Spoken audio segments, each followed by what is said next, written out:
Hello students, NS तथा GM classes में आपका स्वागत है। इससे पहले वाली क्लास के अंदर हम जो टॉपिक डिस्कस कर रहे थे वो टॉपिक था आपके पास में एलसीआर परिपथ के अंदर प्रत्यावर्ती धारा का मान ज्ञात करना। और आपके पास में एलसीआर परिपथ के अंदर जो प्रत्यावर्ती धारा आई है वो आपके पास में क्या आई है, आई बराबर Im sign omega T minus 5। और आपके पास में प्रत्यावर्ती धारा और प्रत्यावर्ती वोल्टता के मध्य हमने क्या बना लिया था, फेजर आरेख बना लिया था। और वो भी कितने कंडीशन में, 3 कंडीशन में। कंडीशन फर्स्ट क्या थी आपके पास में, जब आपके पास में VML बड़ा है किससे, VMC से, तब आपके पास में जो प्रेरणिक प्रतिघात है XL वो भी बड़ी है किससे, XC से।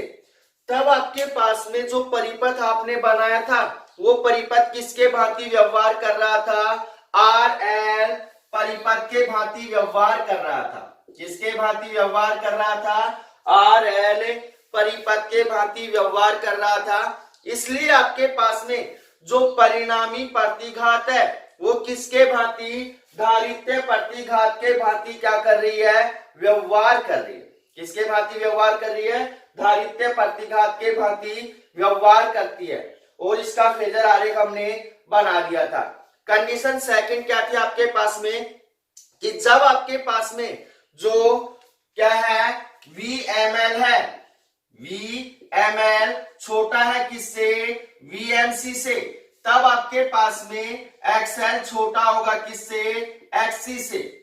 तब आपके पास में जो परिपथ है वो कौन से परिपथ के भांति व्यवहार करता है, RC परिपथ के भांति व्यवहार करता है। किसके, कौन से परिपथ के भांति व्यवहार करता है, RC परिपथ के भांति व्यवहार करता है। इसलिए आपके पास में जो प्रेरणिक प्रतिघात है वो क्या होती है, धारित्य प्रतिघात। जो आपके पास में परिणामी प्रतिघात है वो धारित्य प्रतिघात के क्या होती है, समान होती है। तो ध्यान रखना भाई, यहाँ पे आपके पास में जो परिणामी प्रतिघात है वो किसके बराबर है, प्रेरणिक प्रतिघात के बराबर है, जिसके कारण परिपथ किसके भांति व्यवहार करता है, RL परिपथ के भांति व्यवहार करता है। और इसके अंदर आपके पास में जो परिणामी प्रतिघात है वो किसके बराबर है, धारित्य प्रतिघात के बराबर है। इसलिए आपके पास में जो परिपथ है वो किसके भांति व्यवहार करता है, RC परिपथ के भांति व्यवहार करता है। उससे आगे आपके पास में जो कंडीशन थर्ड थी कि आपके पास में XL बराबर क्या है, XC है। तब आपके पास में जो परिपथ है वो कौन सी अवस्था में होता है, अनुनाद अवस्था में होता है। किसमें होता है, अनुनाद अवस्था में होता है।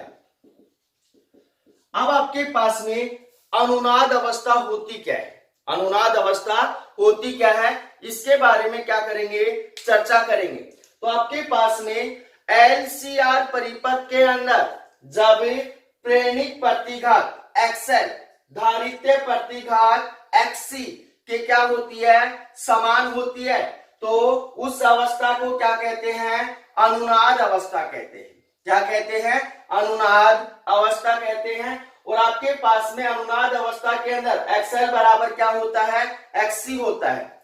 अब आपके पास में XL बराबर XC है तो आपके पास में जो परिणामी प्रतिबाधा है वो Z बराबर आपके पास में क्या मान माना था आपने, Z बराबर माना था √R² प्लस में क्या था, XL माइनस में XC का होल स्क्वायर।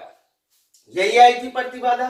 तो आपके पास में यहाँ XL बराबर क्या है, XC है। तो आपके पास क्या मान हो जाएगा, 0 का स्क्वायर। 0 के स्क्वायर का कोई महत्व नहीं है। तो Z बराबर कितना हो जाएगा आपके पास, √R²। स्क्वायर से √ क्या हो जाएगा, कैंसिल हो जाएगा। तो आपके पास Z क्या होगा, मिनिमम होगा। Z मिनिमम बराबर कितना आ गया आपके पास में, R आ गया। क्या आ गया, R। तो यहां पे ध्यान देना कि आपके पास में जब आपके पास में जो LCR परिपथ किसमें है, अनुनाद अवस्था में है, किसमें है, अनुनाद अवस्था में है, तब आपके पास में प्रत्यावर्ती धारा और प्रत्यावर्ती वोल्टता क्या होंगी, समान कला में होंगी। क्या होंगी, समान कला में होंगी, क्योंकि जो प्रतिबाधा है वो किसके बराबर आ रही है, प्रतिरोध के समान आ रही है। तो आपके पास जब प्रत्यावर्ती वोल्टता और प्रत्यावर्ती धारा समान कला में होंगी तो कलांतर का मान क्या होगा, शून्य होगा। पहली बात समझ में आ गई होगी आपको। सेकंड बात क्या है आपके पास में, जब आपके पास प्रतिबाधा मिनिमम होगी, प्रतिबाधा क्या होगी, मिनिमम होगी, तब आपके पास में जो प्रत्यावर्ती वोल्टता है वो क्या होगी, अधिकतम होगी। प्रत्यावर्ती वोल्टता क्या होगी, अधिकतम होगी। तो ये हो गया आपके पास सेकंड। इससे आगे था आपके पास में कि अनुनादी कोणीय आवर्ती ओमेगा आर। इसको भी दोबारा से डिस्कस कर लेते हैं। तो आपके पास अगला जो टॉपिक था वो था आपके पास में अनुनादी कोणीय आवर्ती ओमेगा आर। तो आपके पास में अनुनादी कोणीय आवर्ती किसे कहते हैं, बोर्ड एग्जाम में पूछा जाता है। डेफिनेशन को अच्छे से समझना कि आपके पास वह कोणीय आवर्ती, वह कोणीय आवर्ती जिसमें क्या होता है, प्रेरणिक प्रतिघात धारित्य प्रतिघात के क्या होती है, समान होती है। तो उस कोणीय आवर्ती को क्या कहते हैं, अनुनादी कोणीय आवर्ती कहते हैं। इसलिए आपके पास में क्या होगा, यहां पे होगा XL बराबर हो जाएगा X से C। XL बराबर कितना होगा, X से C। तो आपके पास में हम जानते हैं कि आपके पास में जो प्रेरणिक प्रतिघात होता है XL बराबर कितना होता है, ओमेगा L होता है।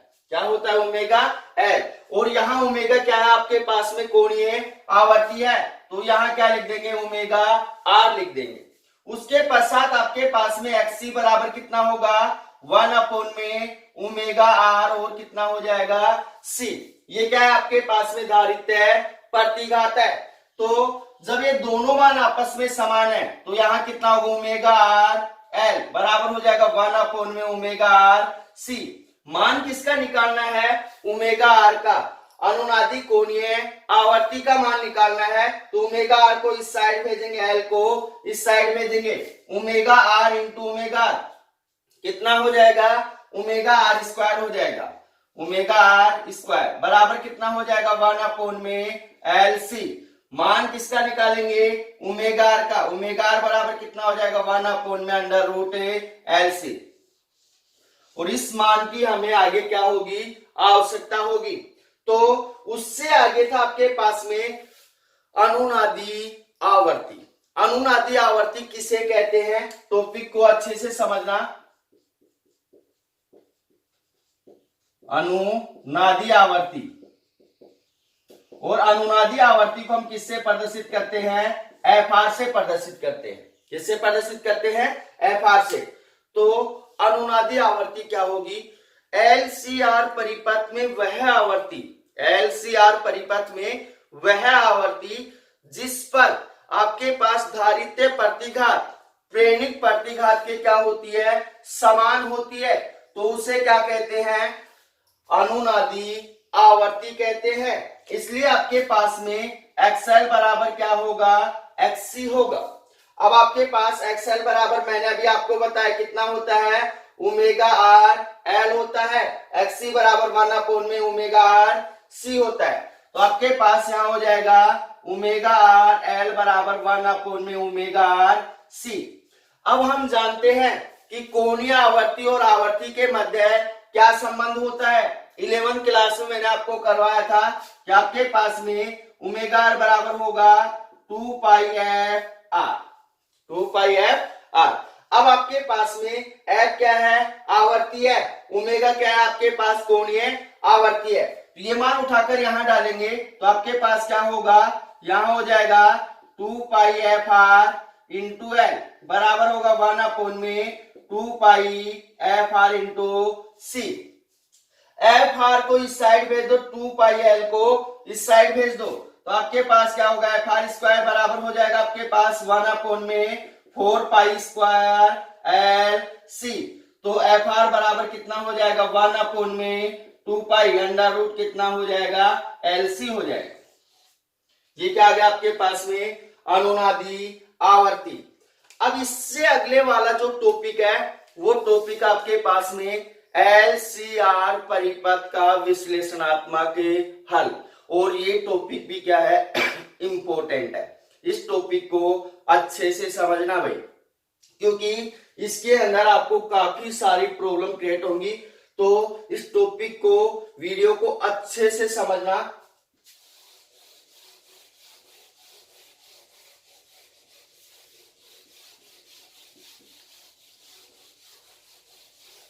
टॉपिक आपके पास में एलसीआर परिपथ का विश्लेषणात्मक हल।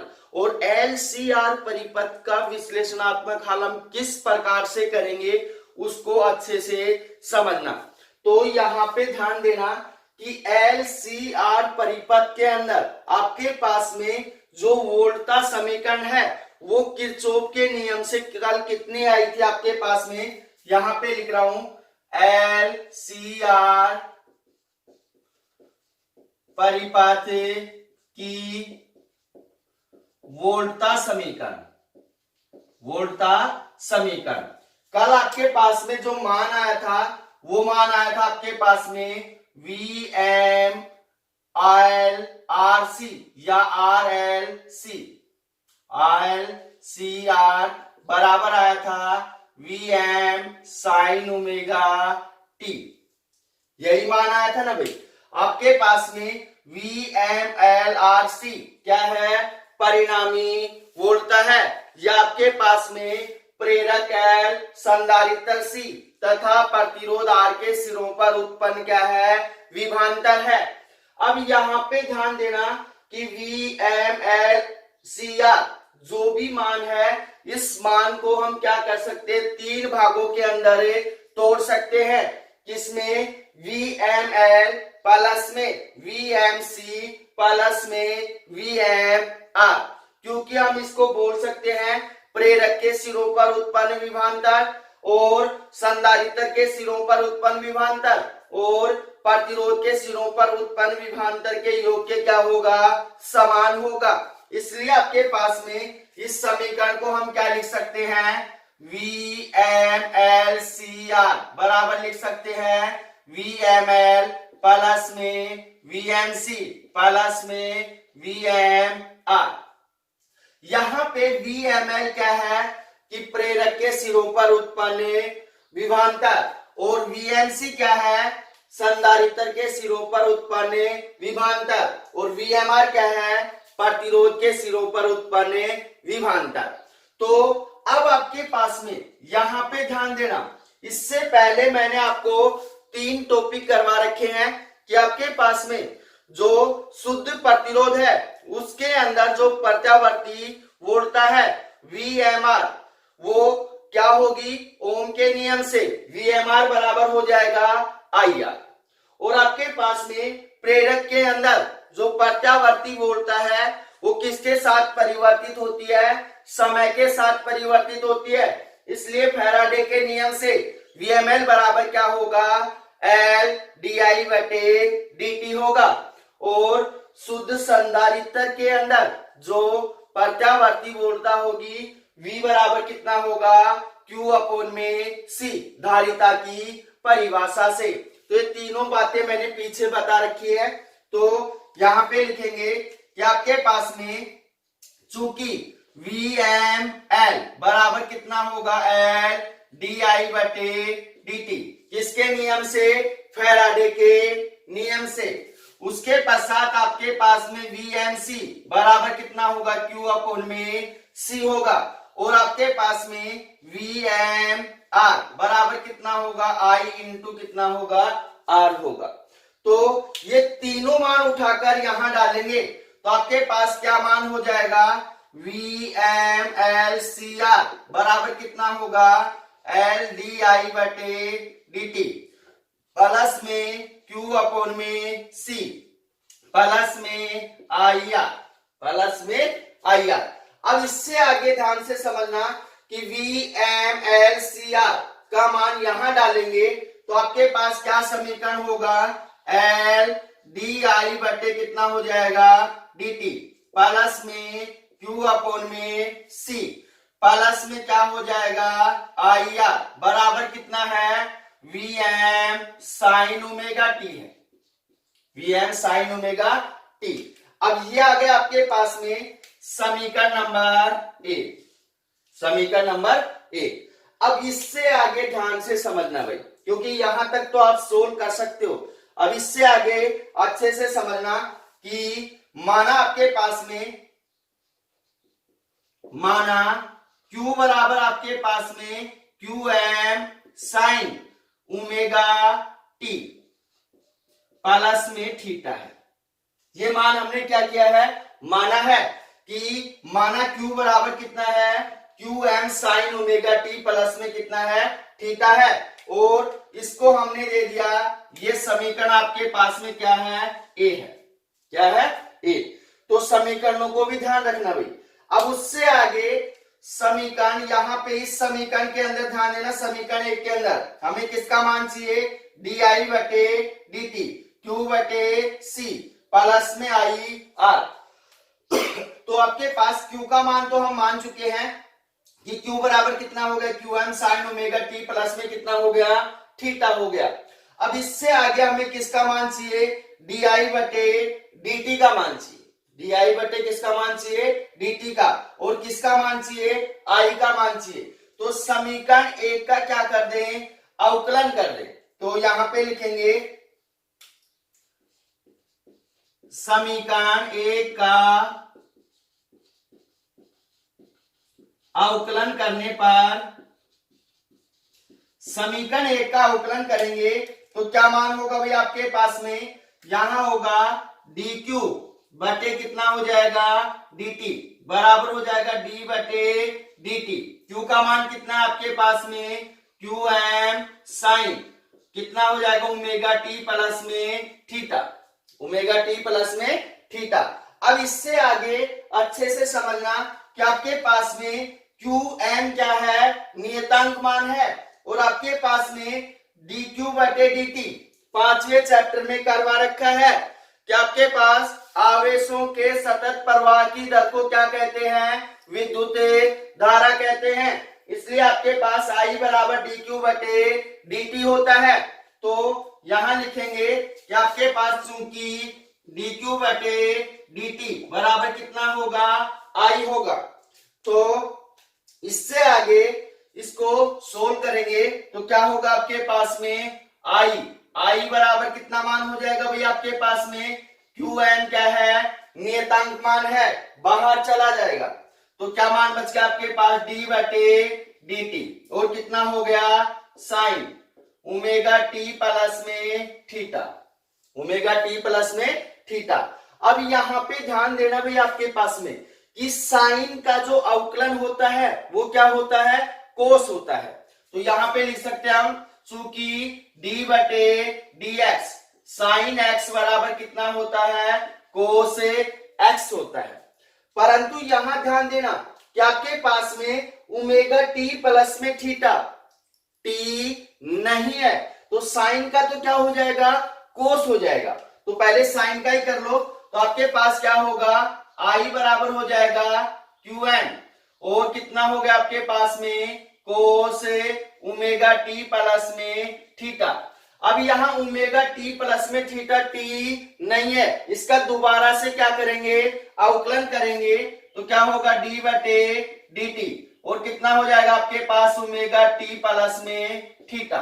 अब यहाँ पे कितनी संख्याएं आ रही हैं, दो संख्याएं आ रही हैं, तो इसको अलग से सोल्व करना होगा। तो आपके पास क्या हो गया यहाँ ओमेगा बाहर आ गया, DT बटे कितना हो गया DT प्लस में थीटा बाहर आ गया, D1 बटे कितना हो गया DT हो गया।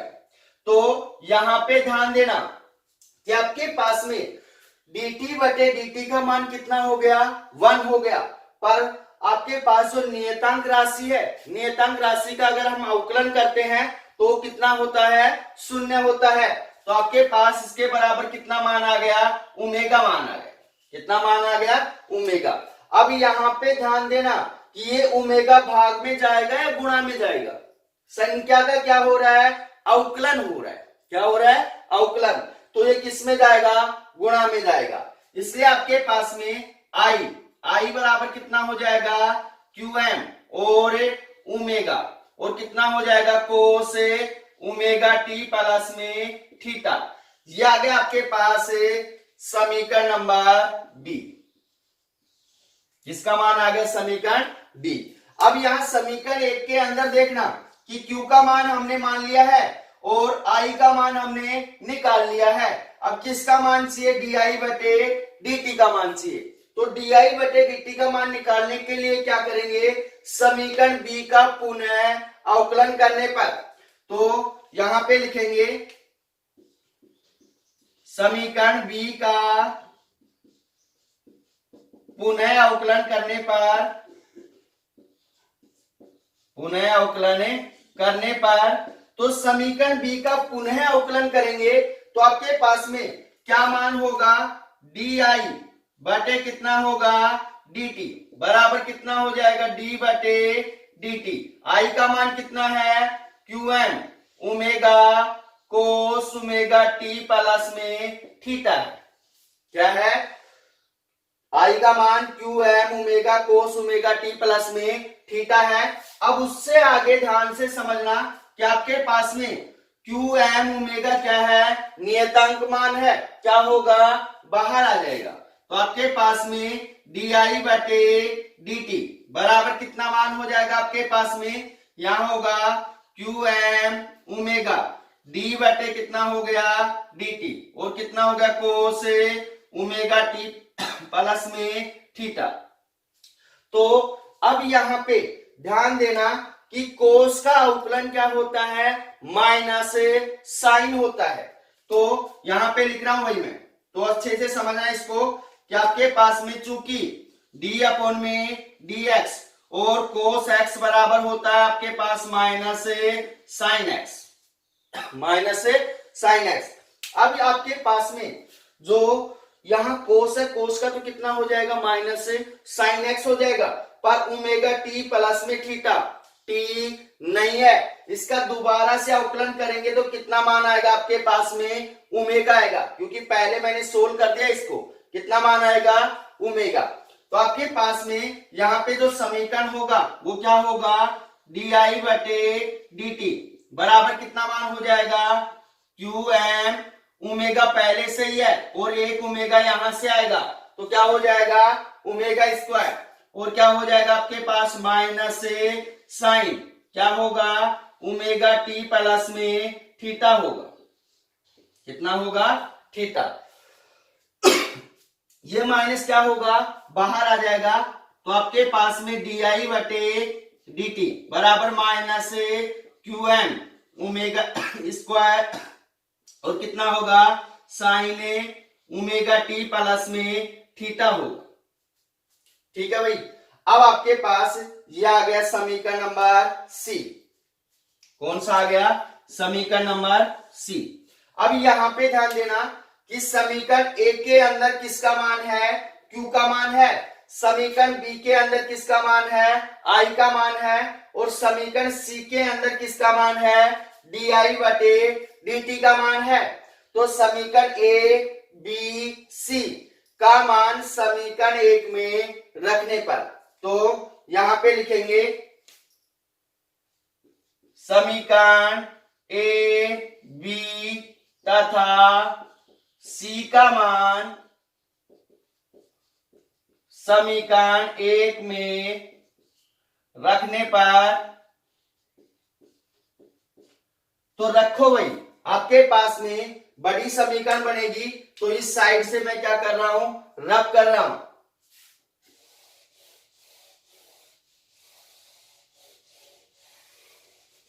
समीकरण एक के अंदर रखेंगे तो आपके पास क्या मान होगा, आपके पास जो मान होगा L DI बटे dt, DI बटे dt का मान कितना है, माइनस QM और omega square sine omega T plus में थीटा, गुणा कितना हो जाएगा आपके पास, माइनस QM ओमेगा स्क्वायर, और क्या हो गया, साइन ओमेगा टी प्लस में थीटा, ओमेगा टी प्लस में थीटा। तो ये किसका मान हो गया, डी बटे dt का। प्लस में q का मान कितना है आपके पास में समीकरण ए के अंदर, Q M sine omega T plus में थीटा है, तो क्या होगा Q M sine omega T plus में थीटा बटे आपके पास क्या है सी है, क्या है सी। उससे आगे आपके पास में किसका मान है आई आर, आई का मान कितना है समीकरण बी के अंदर, Q M omega cos omega T plus में थीटा। तो क्या हो जाएगा प्लस में आपके पास हो जाएगा क्यू एम और कितना होगा omega cos omega T plus में थीटा इंटू कितना होगा आर, बराबर कितना होगा भैया आपके पास में, बराबर आपके पास क्या मान दे रखा है V M sine omega T दे रखा है। तो बराबर हो गया आपके पास में V M sine omega T हो गया। यहां तक समझ में आ गया आपको। तो अब इसको जो संख्या मल्टीप्लाई हो रही है उसको मल्टीप्लाई कर दो। तो इसको मैं रब कर देता हूं।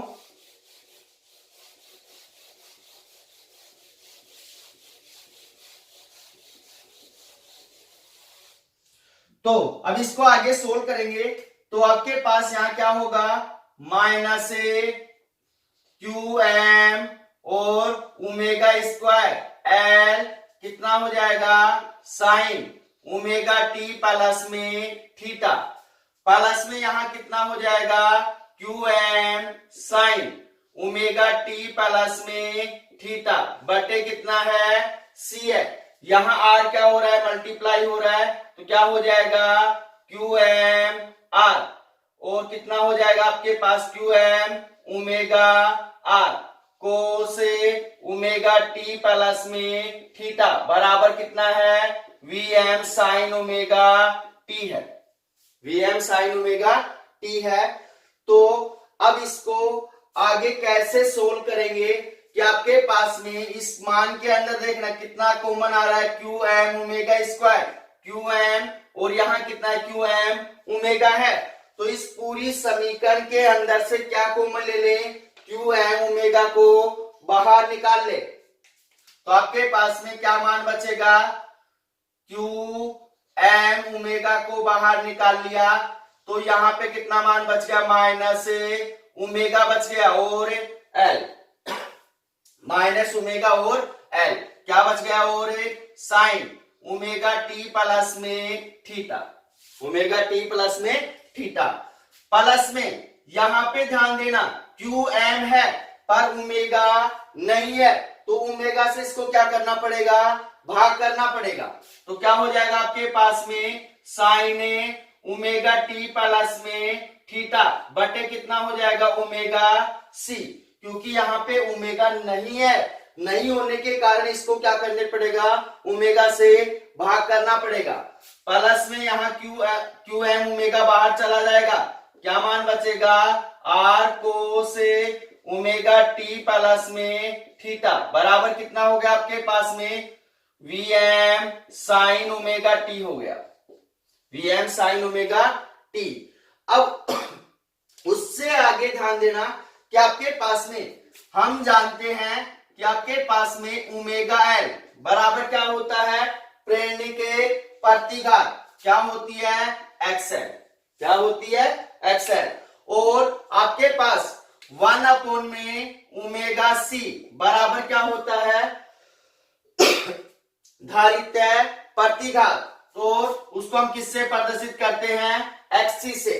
तो यहां ध्यान देना भाई ओमेगा एल का मान क्या डालेंगे एक्सएल डालेंगे, 1 अपॉन में ओमेगा सी का मान क्या डालेंगे एक्स सी डालेंगे। तो सोल्व करेंगे इसको तो आपके पास क्या होगा Q M omega, Q M omega यहां पे कितना हो जाएगा माइनस ओमेगा एल का मान कितना है एक्सएल और कितना होगा साइन ओमेगा टी प्लस में थीटा, ठीक है भाई। उससे आगे आपके पास में 1 अपॉन में ओमेगा सी का मान कितना है एक्स सी और कितना है साइन ओमेगा टी प्लस में थीटा, यहां पे क्या मान हो गया आपके पास आर कोस और कितना हो गया ओमेगा टी प्लस में थीटा बराबर कितना है आपके पास में V M sine omega T है। अब उससे आगे अच्छे से समझना कि आपके पास में इन दोनों मानों के अंदर से क्या कॉमन आ रहा है, साइन ओमेगा टी प्लस में theta, sign omega T plus में थीटा क्या आ रहा है, कॉमन आ रहा है। तो आपके पास यहाँ पे ये माइनस का इसको बाद में ले लेंगे, ये प्लस का इसको पहले ले लेंगे। तो आपके पास में क्या मान होगा, यहाँ जो मान होगा क्यू एम ओमेगा और कितना मान हो गया आपके पास में एक्स सी माइनस में एक्सएल, एक्स सी माइनस में एक्सएल, क्योंकि माइनस के इसको बाद में ले रहे हैं और कॉमन क्या आ गया आपके पास साइन ओमेगा टी प्लस में थीटा प्लस में यहां कितना मान हो जाएगा आपके पास R cos omega T plus में थीटा और बराबर कितना आ गया आपके पास में V M sine omega T आ गया। ये आ गया आपके पास में समीकरण नंबर 2, समीकरण नंबर 2। तो अब आपके पास में जो समीकरण नंबर 2 आया है उससे आगे अच्छे से समझना कि समीकरण 2 को z से गुणा तथा z से भाग करने पर, तो यहां पे लिख रहा हूं समीकरण 2 को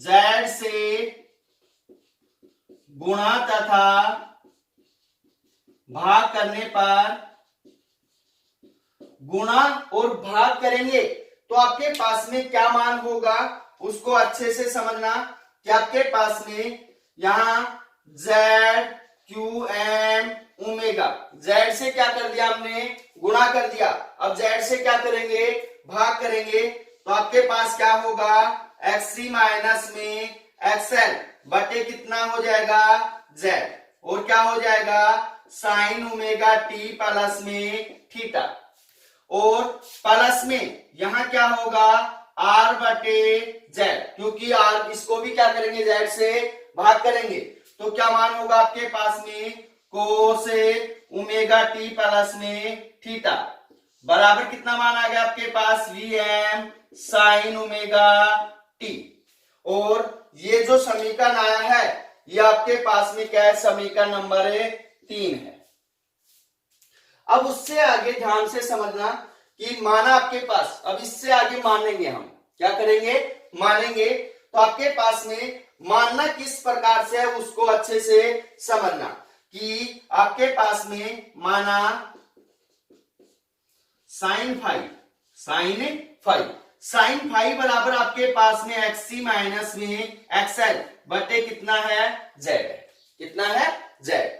उससे आगे आपके पास में यहां पे कोस फाइव बराबर कितना मान लिया आर बटे जेड। ये मान हमने क्या किया है माना है कि एक्सी माइनस एक्सएल बटे जेड बराबर कितना है साइन फाइव है और आर बटे जेड बराबर कितना है कोस फाइव है। क्यों माना है ये मान, क्योंकि यहाँ पे मान मानेंगे तो आपके पास में एक सूत्र बनेगा, क्या बनेगा सूत्र।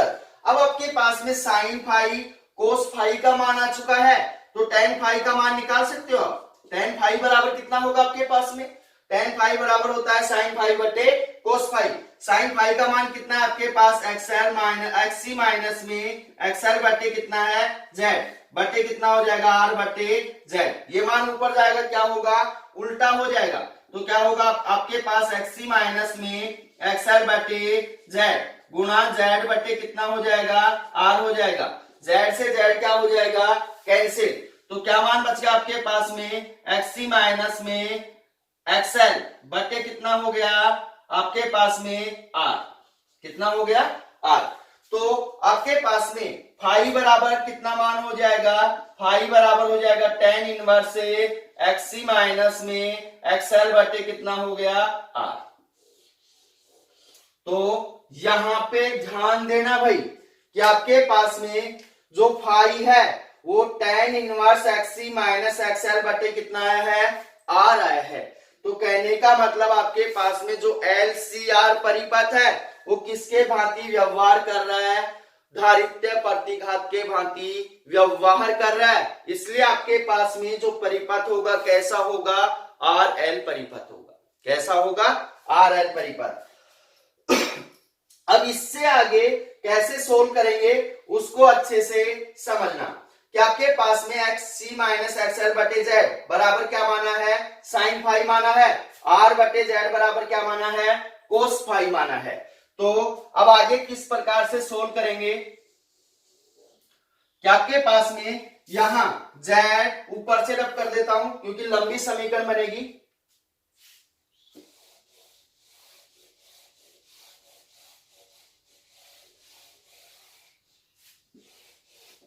तो आपके पास में क्या मान होगा? यहां होगा आपके पास में जेड क्यू एम ओमेगा और क्या हो जाएगा आपके पास में यहां पे होगा एक्स सी माइनस एक्स एल बटे जेड का मान आपने क्या माना है? साइन फाई माना है। क्या हो जाएगा? Sine phi.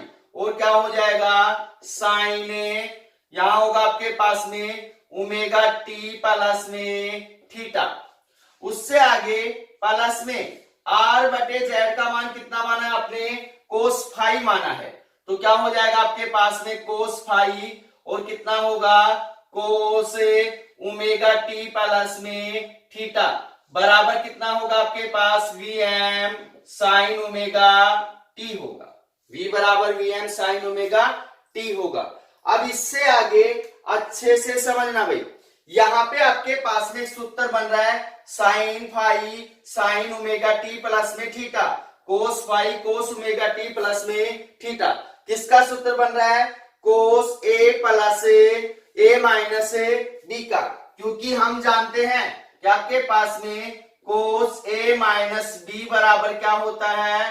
कोस ए कोस बी और प्लस क्या होता है? साइन ए साइन बी।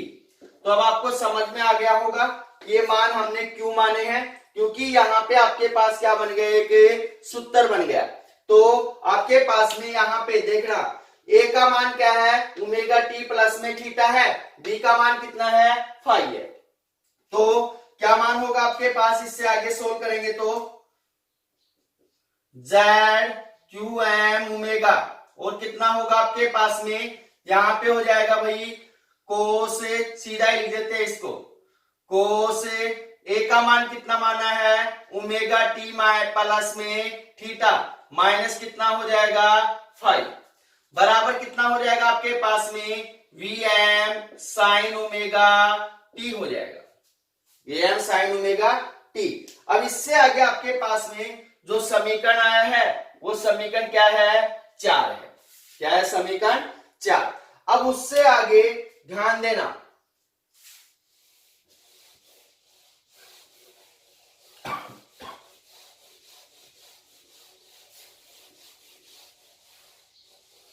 समीकरण 4 से आगे किस प्रकार से हल करेंगे उसको अच्छे से समझना। अब यहां दोबारा से क्या करेंगे? मानेंगे कि आपके पास में जो मान है वो क्या है, क्योंकि इस मान को भी हम क्या करेंगे?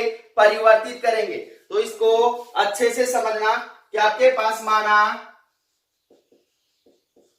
थीटा माइनस में फाइव बराबर मान लिया कितना है? माइनस पाई बाई 2 है। कितना है? Minus pi by 2। तो ये मान भी हमने क्या किया है? माना है। हम तीसरी बार मान रहे हैं इसके अंदर। तो आपके पास समीकरण क्या होगा? आगे जो समीकरण होगा जेड क्यू एम ओमेगा और क्या होगा?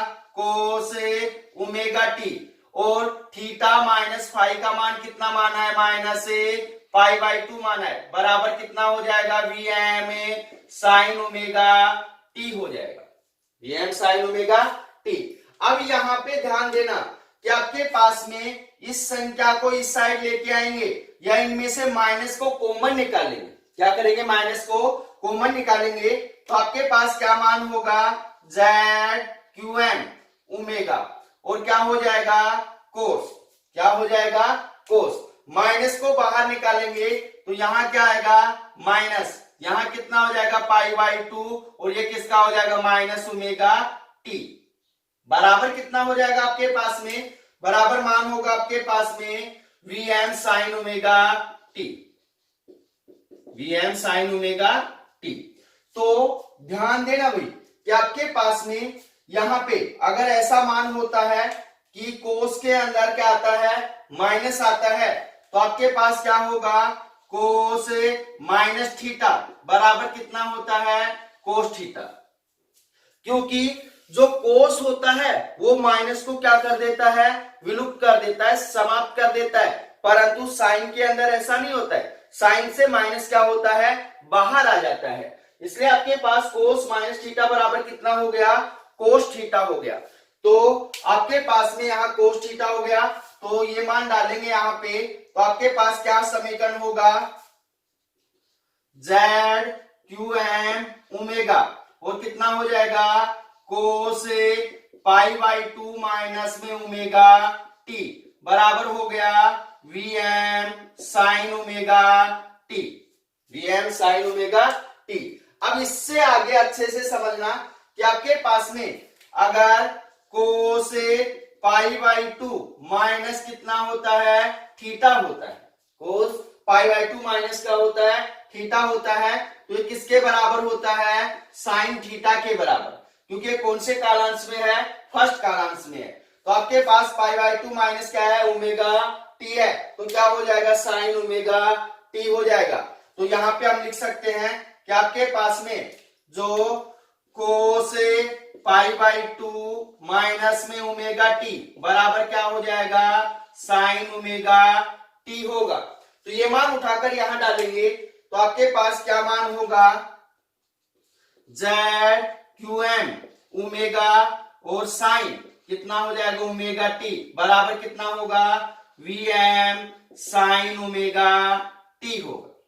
यही होगा ना भाई। अब आपके पास यहां पे देखना कि आपके पास में साइन ओमेगा टी से साइन ओमेगा टी क्या हो गया, कैंसिल हो गया। तो क्या मान बच गया आपके पास में, मान जो बचा जेड क्यू एम ओमेगा बराबर हो गया आपके पास में वी एम। तो अब इस समीकरण को आगे क्या करेंगे, हल करेंगे। तो आपके पास में किस प्रकार से हल होगा उसको अच्छे से समझना है कि आपके पास में जेड को क्या करते हैं, इस साइड भेजते हैं, तो आपके पास में क्या मान होगा, यहां जो मान होगा वो होगा क्यू एम ओमेगा बराबर कितना हो जाएगा, वी एम बटे जेड, वी एम बटे जेड। और आपके पास में जो वी एम बटे क्या है, जेड है, वो किसको प्रदर्शित करता है, प्रत्यावर्ती धारा के शिखर मान को प्रदर्शित करता है। तो यहां पे हम लिख सकते हैं, चूंकि आपके पास में वी एम बटे जेड बराबर कितना होगा, आई एम हो, कितना होगा, आई एम।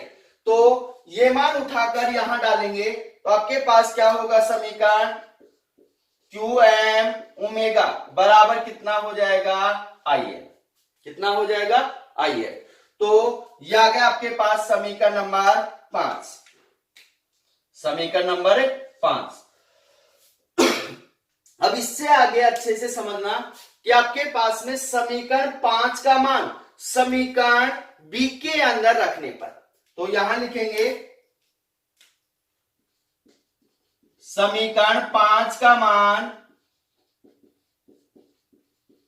समीकरण बी में रखने पर। समीकरण बी क्या था भाई आपके पास में, समीकरण बी को देखना कि आपके पास में समीकरण बी बराबर था, आई बराबर था आपके पास में क्यू एम ओमेगा, और कितना था आपके पास में, कोस ओमेगा टी प्लस में थीटा था, कितना था, थीटा।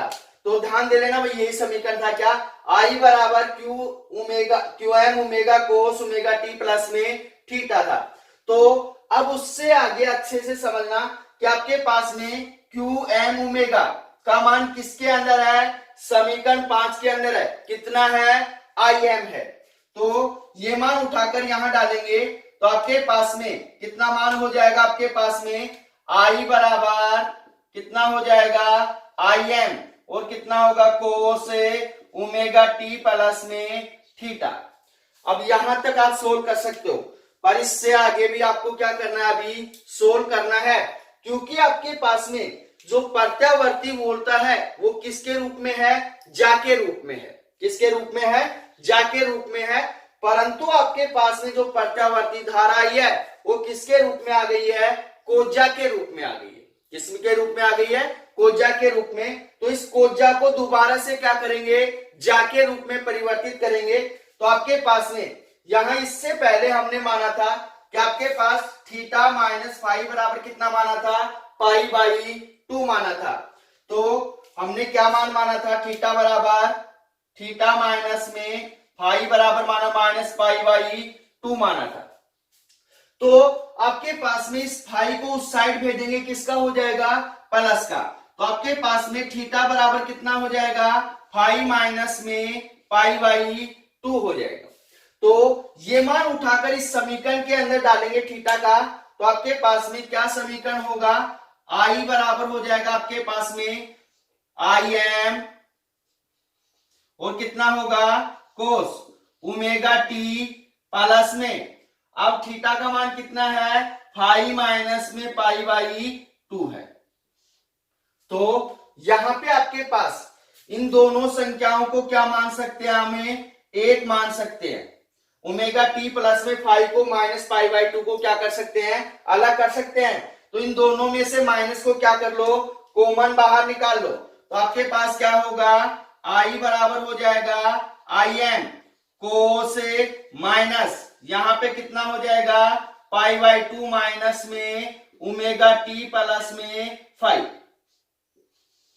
तो जो कोस है वो क्या करता है, माइनस को विलुप्त कर देता है, खा जाता है। तो आपके पास में क्या मान होगा, आगे आई बराबर हो जाएगा आपके पास में आई एम और कितना होगा, कोस पाई बाई 2 माइनस में ओमेगा टी प्लस में थीटा, यही मान होगा ना भाई। अब आपके पास cos minus theta, cos pi by 2 minus theta क्या होगा, साइन थीटा होगा।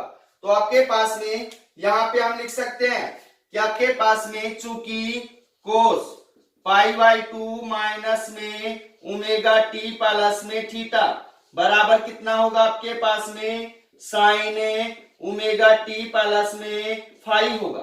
कितना होगा, फाई, क्योंकि यहाँ पे फाई है भाई, क्या है, फाई। तो आपके पास में क्या हो जाएगा, ये फाई हो जाएगा।